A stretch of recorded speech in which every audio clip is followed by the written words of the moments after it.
Jonas 1, versículo de número 1 diz assim: veio a palavra do Senhor a Jonas, filho de Amitai, dizendo: dispõe-te, vai à grande cidade de Nínive e clama contra ela, porque a sua malícia subiu até mim.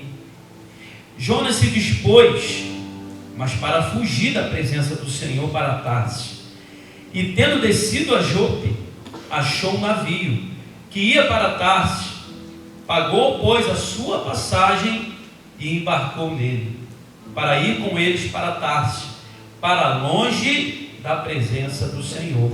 Versículo 4: mas o Senhor lançou sobre o mar um forte vento, e fez-se no mar uma grande tempestade, e o navio estava a ponto de se despedaçar. Então os marinheiros, cheios de medo, clamavam cada um ao seu Deus, e lançavam ao mar a carga que estava no navio, para o aliviarem do peso dela. Jonas, porém, havia descido ao porão e se deitado, e dormia profundamente. Chegou-se a ele o mestre do navio e lhe disse: que se passa contigo, agarrado no sono? Levanta-te, invoca o teu Deus, talvez assim esse Deus se lembre de nós, para que não pereçamos. E diziam uns aos outros: vinde e lancemos sorte, para que saibamos que por causa de quem nos sobreveio este mal. E lançaram a sorte, e a sorte caiu sobre Jonas. E eu quero ministrar essa palavra poderosa no teu coração. Não sei quantos aqui conhecem a história de Jonas. Nós começamos o versículo dizendo assim: Jonas, filho de Amitai. Jonas é chamado pelo Senhor. No versículo 2, próprio Deus chamando, dizendo para Jonas: dispõe-te, vai à grande cidade de Nínive, e lá clama contra ela, e lá clama por ela, porque a sua malícia subiu até mim. Antes de falar sobre Jonas, eu quero falar sobre um pouco do povo de Nínive. Por que Deus fez com que Jonas, ou falasse com Jonas, para que ele fosse para Nínive, para essa cidade específica? A cidade de Nínive, as pessoas estavam pecando contra o Senhor. Havia vários deuses, adoração a vários tipos de deuses. Era comum nessa cidade. Eram pessoas más. Porque quando você observa um ambiente de pecado, ali é tudo quanto é tipo de malícia, filho. Tanto nas mortes, pessoas eram penduradas em postes depois de mortas. Pessoas eram torturadas, massacradas, humilhadas. Pessoas abandonavam a sua família. Era algo assim que estava cheirando mal as narinas do nosso Deus. Só que o nosso Deus, Ele é um Deus misericordioso, amém? Glória a Deus por isso. Ele é um Deus de misericórdia. E o que fez o Senhor? O que chamou a atenção na cidade de Nínive, para que ele levantasse o profeta Jonas e dissesse para ele assim: ó, vai lá e prega a minha palavra, vai lá e traz conserto para o meu povo, vai lá e traz conserto para aquele povo que está perdido em pecado. Nos faz entender desse Deus de misericórdia. Deus então chama Jonas. Só que Jonas tinha raiva do povo de Nínive. Jonas não gostava do povo, sabe por quê? Porque era um povo desobediente que andava na contramão da palavra. Aqui de cara, no início, aqui na introdução dessa mensagem, já nos faz entender que a palavra de Deus, ela precisa ser pregada não só para as pessoas que nós amamos, não só para as pessoas que andam arrumadinhas, bonitinhas na rua, não. São para aqueles que nos perseguiram, são para aqueles que se levantaram contra nós. A palavra precisa ser pregada para todos, amém, igreja? Porque nós temos mania de selecionar, de escolher com o dedo. Para quem que eu vou pregar? Não, vou pregar para essa classe de pessoas aqui. Não, querido, é para todos. Jonas, o coração dele fica triste quando o Senhor o chama. Deus chama ele e diz para ele: olha só, dispõe-te, vai para a cidade de Nínive, vai lá e clama contra ela. As coisas não estão boas lá. Mas Deus entendia porque aquele povo estava assim. Porque era um povo sem conhecimento do Deus Todo-Poderoso. Era um lugar de adoração a outros deuses com letra minúscula. E que Deus, com seus olhos de misericórdia, entendia que aquele povo estava errando por não conhecer a verdade, por não saber do Deus com letra maiúscula, verdadeiro e poderoso, que poderia mudar a história daquela cidade. E ele tinha com quem contar o profeta que ele tinha levantado, chamado Jonas. E disse: Jonas, vai lá, leva a minha palavra. O próprio Senhor chama Jonas. Era uma ordem, não era um pedido, era uma ordem para Jonas. Vai até Nínive, prega a palavra. Só que a partir do versículo 3 é onde Jonas toma uma posição contrária ao que Deus tinha pedido. E a partir daqui que eu quero começar a mensagem nessa noite, com o tema que Deus trouxe ao meu coração: voltando ao propósito. Eu creio que Deus trouxe pessoas aqui hoje, colocou diante agora, desse culto, dessa mensagem, pessoas que precisam voltar ao propósito. E você vai entender no decorrer dessa mensagem o porquê disso. Porque eu te faço uma pergunta, querido: para onde nós iremos? É possível fugir dos olhos de Deus, da face de Deus? Seria possível hoje eu e você ir para algum lugar, tentar se esconder da face do Senhor, tentar se esconder desse Deus Todo-Poderoso? Eu quero que você abra na sua Bíblia comigo o Salmo de número 137, versículo 7. Olha o que o salmista pergunta: para onde me ausentarei do teu espírito? Para onde fugirei da tua face? E ele vem dizendo assim: se subo aos céus, lá estás. Se faço a minha cama no mais profundo abismo, lá estás também. Se tomo as asas da alvorada e me detenho nos confins dos mares, ainda lá me haverá de guiar a tua mão, e a tua destra me susterá. Se eu digo: as trevas com efeito me encobrirão, e a luz ao redor de mim se fará noite, até as próprias trevas não te serão escuras. As trevas e a luz são a mesma coisa, pois tu formaste o meu interior, tu me teceste no seio da minha mãe. Graças te dou, visto que por modo assombrosamente maravilhoso me formaste. As tuas obras são admiráveis, e a minha alma o sabe muito bem. Os meus ossos não te foram encobertos, quando no oculto fui formado e entretecido, como nas profundezas da terra. Olha o versículo 16: os teus olhos me viram, a substância ainda informe, e no teu livro foram escritos todos os meus dias, cada um deles escrito e determinado, quando nenhum deles havia ainda. Você está entendendo essa palavra, meu irmão? Você está entendendo o que o salmista está declarando aqui? Para onde ir? Como fugir? Como fugir desse Deus que está no controle de todas as coisas? Mas eu quero dizer para você que, infelizmente, é o que tem acontecido com muitas pessoas. Elas estão tentando fugir de Deus. Eu vou mais fundo: estão tentando fugir do propósito de Deus na sua vida. Estão tentando se esconder, estão tentando agir como Jonas.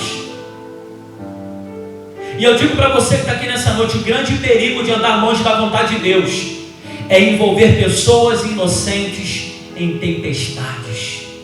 O grande perigo de andar longe de Deus é envolver pessoas inocentes em tempestades, em problemas, em situações que, sabe, você está envolvendo pessoas da sua família, da sua casa, seus amigos, pessoas que você nem conhece, mas está sendo envolvido porque você está fugindo de um propósito de Deus. Porque antes mesmo de ser formado, Ele já tinha todos os nossos dias contados nessa terra. Eu não sei até qual ano, não sei até qual idade você vai viver, mas de uma coisa eu sei: Antes de você ser formado, Deus já tinha todos os teus dias nessa terra planejado, contado, escrito.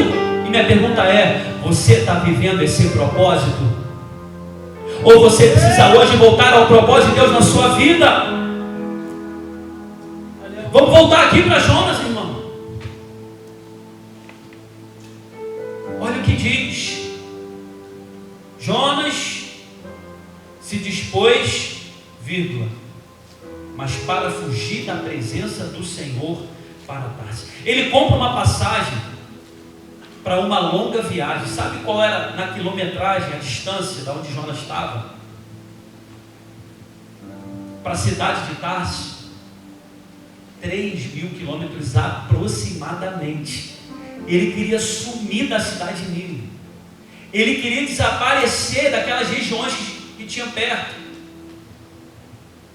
E ele entra então nesse barco, compra a passagem. Gente, ele estava tranquilo. Se tem uma coisa que o ser humano sabe fazer, é no momento de desobediência, agir com tranquilidade, com a cara mais lavada do mundo. Deve ter chegado lá no balcão lá: boa tarde, tudo bem? Uma passagem, por favor, para Tarsis. Opa, ô meu jovem, vai aproveitar a vida, vai curtir a viagem, vai passear? Sim, não, vou fazer um passeio. Fico imaginando ele dizendo assim: não, mas esse passeio é um passeio especial, porque eu estou querendo sumir dessa cidade. Eu já ouvi muita gente falando: eu quero ir embora dessa Teresópolis, não presta, ô cidade ruim.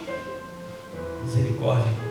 Jonas estava assim: não, eu quero sumir, eu não quero ficar perto dessa cidade de mim.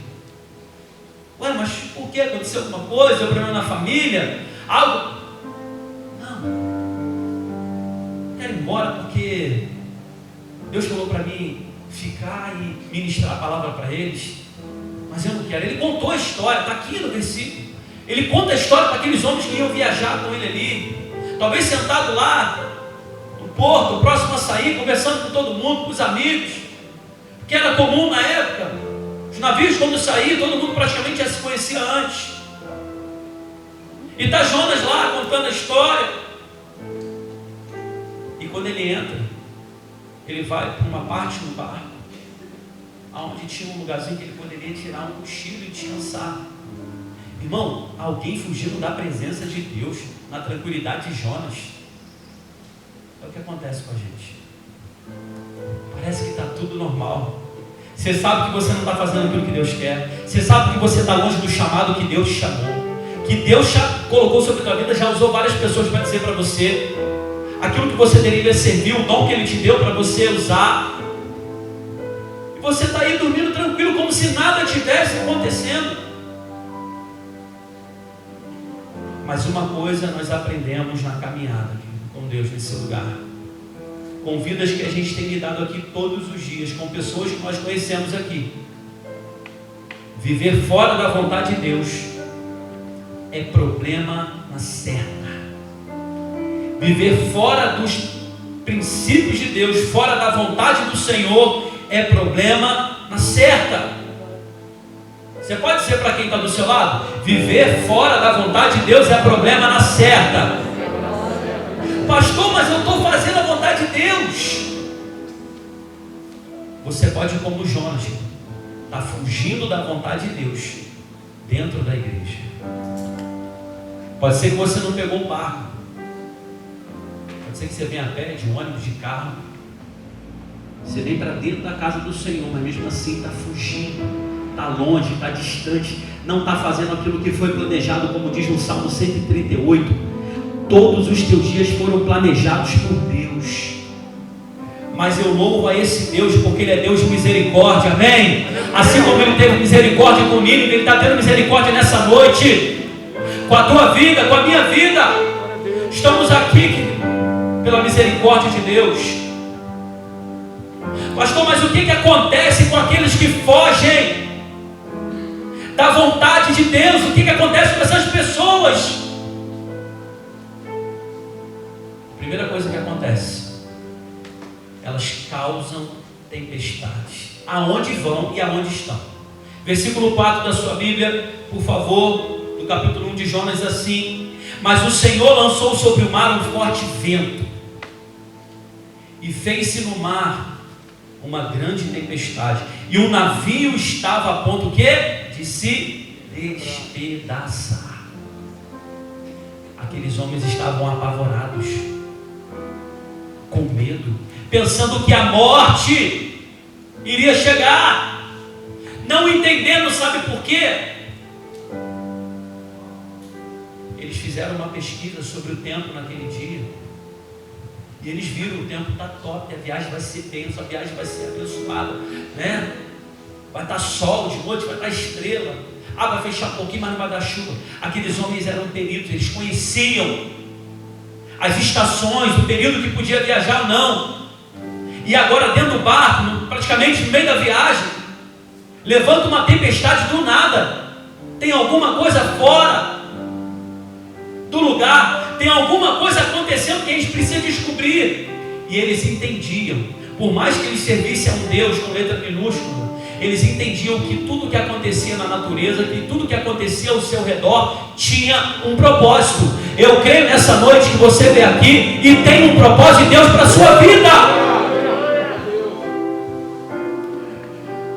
A tempestade levantou, irmão, o barco balançando de um lado para o outro, o pessoal apavorado. E o causador da tempestade estava fazendo, sabe o quê? Dormindo no fundo do barco, descansando, tranquilo, consciência tranquila. Eu estou aqui desobedecendo a Deus, mas eu estou aqui tranquilo, eu vou descansar. Hoje eu andei muito, hoje eu trabalhei muito, agora eu vou fazer uma viagem longa, eu estou cansado desse barco balançando, deu um soninho. Ele foi dormir. O mundo daqueles homens virando de cabeça para baixo, eles pensando na morte. Batia água para tudo quanto é lado. O navio estava a ponto de se despedaçar. Deus mandou uma tempestade no meio daquele mar, porque o nosso Deus é o Deus que controla todas as coisas, as estações, o sol, a chuva, a tempestade, o vento. Ele está no controle de tudo, igreja. Ele faz o que for preciso para chamar a tua atenção, para despertar você, para despertar aqueles que estão ao seu redor. E aquele homem desobediente estava lá dormindo. O causador de tempestade estava dormindo. Além de viver fora da vontade de Deus, dos propósitos de Deus, causar tempestade, versículo 5, sabe o que Jonas gerou? Desperdício, porque aqueles homens estavam levando materiais caros naquele barco. Sabe o que tiveram que fazer? No versículo 5 diz assim, então os marinheiros, cheios de medo, clamavam cada um ao seu Deus e lançavam ao mar a carga que estava no navio para aliviarem do peso dela. Se eles não fizessem isso, algo de terrível ia acontecer. Por experiência, por prática, vamos lançar a carga toda. Mas é bem material. Mas vamos lançar. É melhor perder bem material do que a nossa vida. E Jonas estava dormindo. Tudo parecia tranquilo para Jonas, tudo parecia top para Jonas, mas essa não era a realidade, porque lá fora havia um Deus, havia um pastor, mas Deus fez isso, Ele fez e faz se for preciso. Ele levanta a tempestade, o que for, querido, para botar as coisas no lugar, para despertar aqueles que estão dormindo. E nós estamos vivendo um tempo onde os sinais estão aí acontecendo, irmão. Nós moramos numa cidade que em 2011 Deus mostrou através da tempestade. Pastor, mas quantas pessoas morreram? Pastor, mas eu perdi família. Pastor, Ele é Deus. Algo Ele tem para essa cidade. Algo Ele tem para despertar. E infelizmente muitos não despertaram ainda. Muitos estão adormecidos, irmãos. Muitos estão dormindo como Jonas. Nós estamos vivendo um tempo de pandemia, e muitos estão dormindo porque esse é um sinal. Deus está despertando os seus. Deus está te chamando, dizendo: a hora é agora, é hoje. Eu preciso que você faça, eu preciso que você pregue, eu preciso que você seja missionário, eu preciso que você abra a sua boca, eu preciso que você use o dom que eu te dei. Oh Jesus! cansaço espiritual que tem roubado as nossas energias para adorar, para louvar e para servir ao Senhor. Irmão, nessa noite você precisa sair daqui hoje cancelando toda a tempestade. Jonas, causador de tempestade, dormindo enquanto Deus estava mandando uma tempestade no mar, estava tudo ruim para aqueles marinheiros. Mais uma lição nós precisamos aprender nessa noite com o propósito na vida de Jonas: que aqueles que andam fora, longe da vontade de Deus, nada dá certo. Nada. Pastor, na minha vida, tudo que eu começo, tudo que eu estou tendo, não dá certo. Pastor, na minha vida emocional não dá certo. Pastor, as coisas da minha vida, nada dá certo. Tudo que eu começo eu não termino. Tudo que eu estou... Você vai aprender hoje a refletir se você está fazendo aquilo que é a vontade de Deus. Você vai entender nessa noite, porque o Espírito Santo, Ele está falando nesse lugar, querido, a corações sensíveis. Glória a Deus. Porque Jonas compra uma passagem, entra dentro do navio, está lá praticamente na sua viagem, tranquilo, dormindo. Isso não significa que está dando certo. A impressão é, está dando certo, glória a Deus, aleluia, Deus está comigo na desobediência. Você está enganado, varão. Você está totalmente enganado. Nada dá certo. Eu vou te mostrar aqui agora. Olha o que diz o versículo 7. Diziam uns aos outros: vinde e lancemos o que? Sorte, para que saibamos por causa de quem nos sobreveio este mal. Entenda aqui nessa noite o que significa esse versículo. Antigamente existia uma bacia, aonde, vamos supor, eram 10 homens. Cada um pegava uma pedra e marcava a pedra com um nome, com um símbolo, com um número.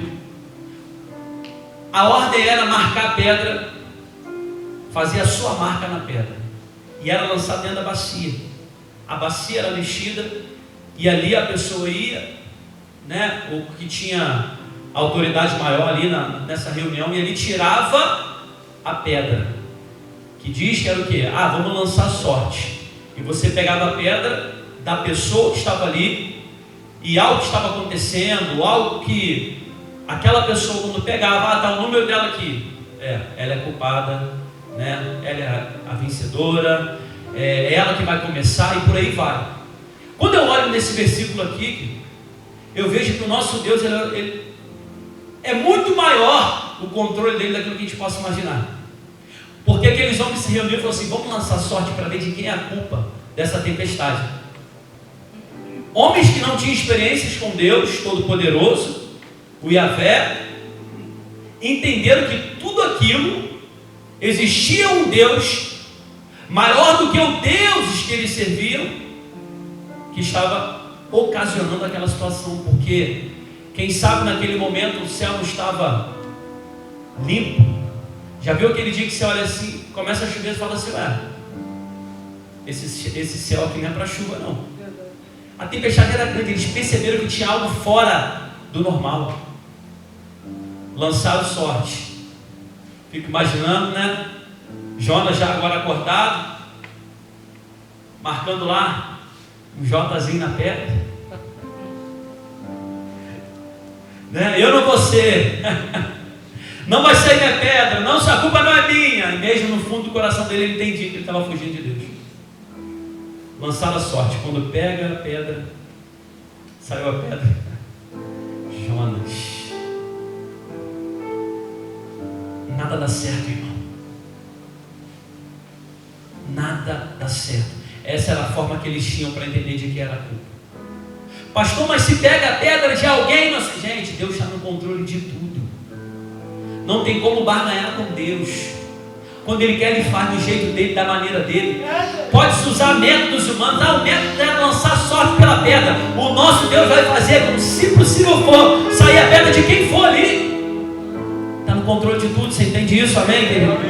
Você entende isso em nome de Jesus? Nada dá certo para aqueles que andam fora da vontade de Deus. Parece que está dando certo, mas não está. Jonas acordado agora, descobriram: a culpa é sua. Aqueles homens tiveram um temor: quem somos nós para tentar encostar a mão em você? Quem somos nós para fazer alguma coisa? Clame a esse Deus, peça a Ele para que essa tempestade acabe. Jonas entendia que estava fugindo da vontade de Deus. Ele entendeu: chega de dar errado, porque Jesus sempre vai nos chamar para dar certo, irmão. Pastor, as coisas na minha vida, Jesus chamou para dar certo. Você pode, em nome de Jesus, dizer para quem Deus fala: Jesus chamou para dar certo. Você nasceu para dar certo. Você não é acidente. Você é a propósito de Deus. Você é escolhido de Deus. Homem e mulher escolhidos do Senhor. Só não tente atrapalhar o agir dele, porque as coisas não vão dar certo. Pastor, eu já estou tentando já há anos a conquistar. Já estou tentando casar, estou tentando comprar, estou tentando fazer, não está dando certo. Você vai rever teus conceitos hoje com Deus, irmão. Se você está fazendo aquilo que é a vontade dele, porque quem anda sobre a vontade do Senhor, aonde coloca a mão, a bênção do Senhor, aonde coloca o pé, vai tomar por posse, vai prosperar, vai avançar, vai crescer. Esse é o nosso Deus. Nós servimos um Deus de vitória. Nós servimos o Senhor dos senhores, o Rei dos reis, o Todo-Poderoso, que governa nações. Você não nasceu para sofrer, você não nasceu para perder.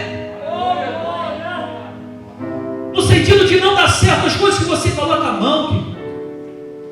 Eu amo a palavra de Deus em Provérbios 4, versículo 18, que diz: mas a vereda do justo é como a luz da aurora, que vai brilhando, brilhando mais e mais até ser dia perfeito.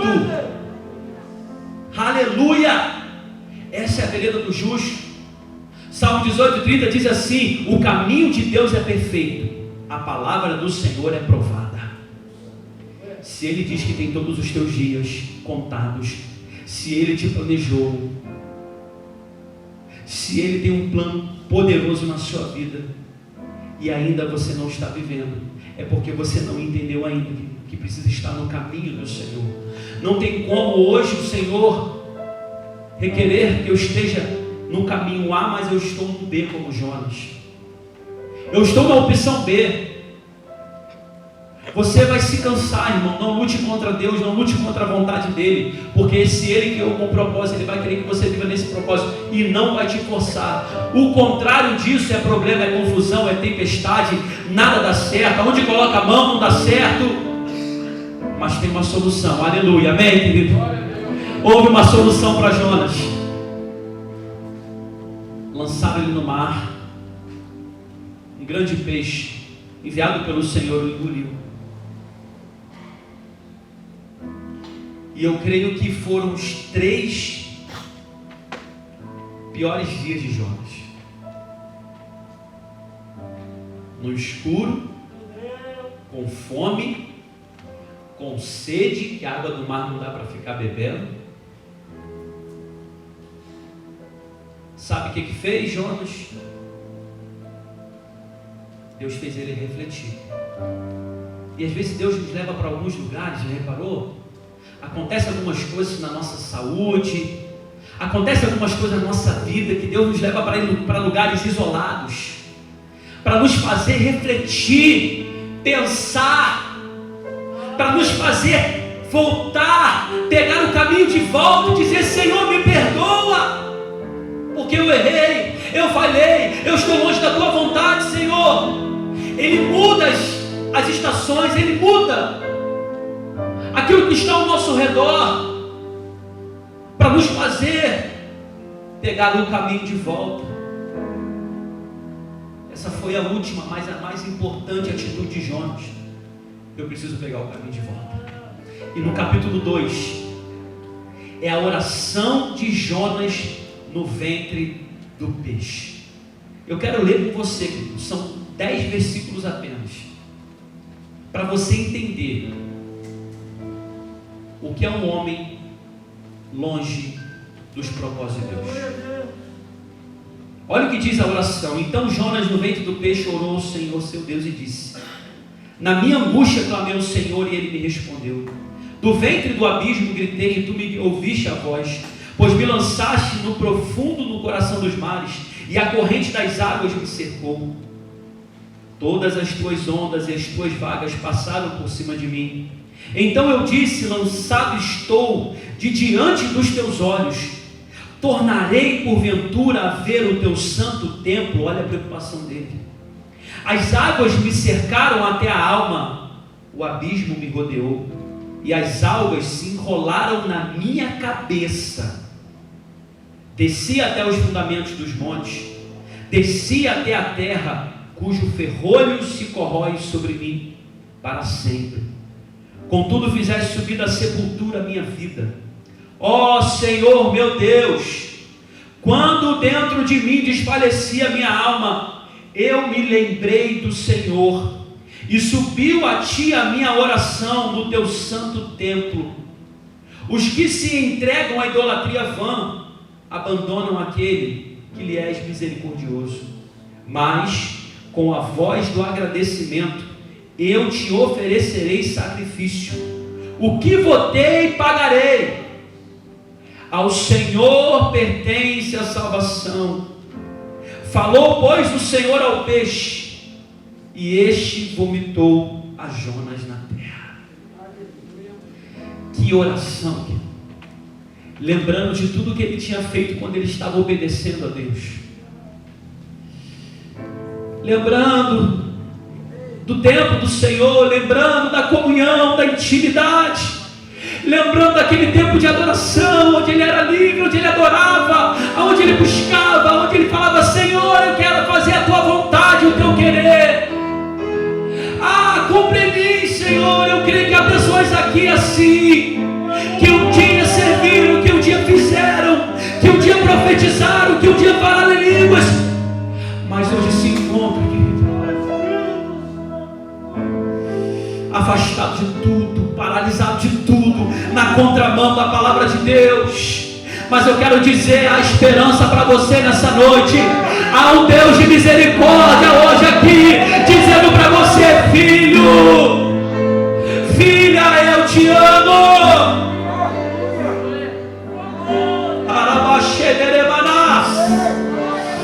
Pode glorificar aí, igreja. Pode glorificar aí, irmão. Pode exaltar esse Deus. Ele é misericordioso.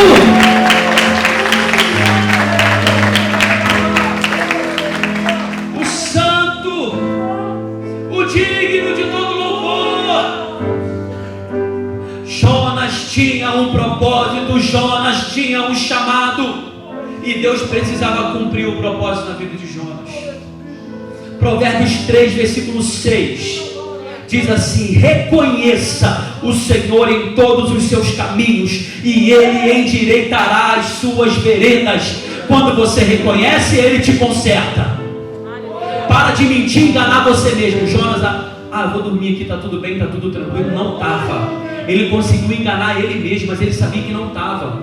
E talvez ele dormiu ali naquele sono que ele estava tão profundo. Ele estava preocupado. Porque uma coisa é quando você dorme preocupado, você pode até dormir profundo, mas o sono não é o mesmo.